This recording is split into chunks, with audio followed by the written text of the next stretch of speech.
Last year on our show, when we featured the southeastern part of Oklahoma and gardening in those areas, we showed you some of the plants native to that area that had their northwestern extent of their natural range extending into that part of our state, like the bald cypress, the pawpaw, and some of those trees.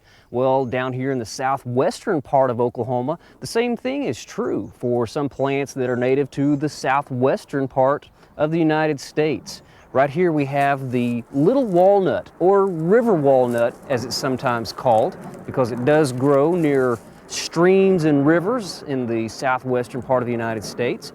But again, the easternmost extent of its range makes it into the southwestern part of Oklahoma. You can see that the fruit are a lot smaller than our black walnut, the one that most of you are probably more familiar with. But it is an attractive tree, nice foliage, and not a large tree, good small to medium-sized tree.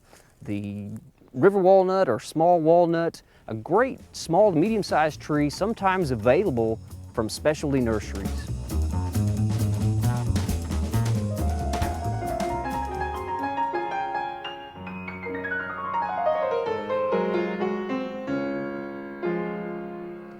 A unique plant found in Oklahoma, only in the southwestern part of the state, has the same name as one of our pharmaceutical products.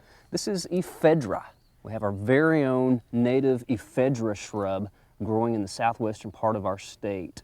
You can see that the plants don't really have leaves. They do have very tiny leaves, but you don't really notice them. Mainly what you see are the stems. It's mostly just stems and twigs, but the green stems of our native Ephedra do carry on photosynthetic activities. The plants are male and female. The males have small yellow flowers and the female has showy red-orange fruit. And sometimes it kind of would catch your eye if you were to drive by here and see a plant in full fruit. But these have already dropped their flowers and their fruit this time of the year. Another name for our native Ephedra is joint fir, because the plant does sort of look like a fir or some sort of conifer. One other native or name that the plant goes by is Mormon tea, because as you can imagine, the properties or the compounds within the plant have been used in the past to brew different types of teas and other concoctions to treat all sorts of things.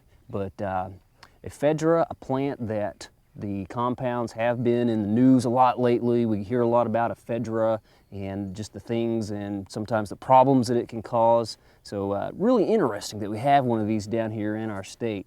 Now, the Ephedra is a plant that is highly grazed upon by deer and cattle and any other livestock. And you can see that this one has really been grazed on quite a bit. It's really stubby.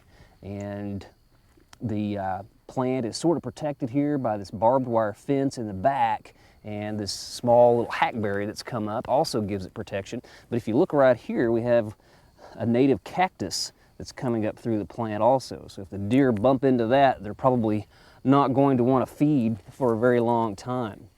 We have some other cactus down here in this part of the state that are quite showy. We have the little lace cactus. The lace cactus gets its name because of the lace-like pattern of all of its spines. Well, some interesting plants we have down here in the southwest corner of the state, some of our native cacti and the Ephedra shrub. We hope you enjoyed this video. It's part of our OK Gardening Classics YouTube channel. You can also find more recent videos on our Oklahoma Gardening YouTube channel.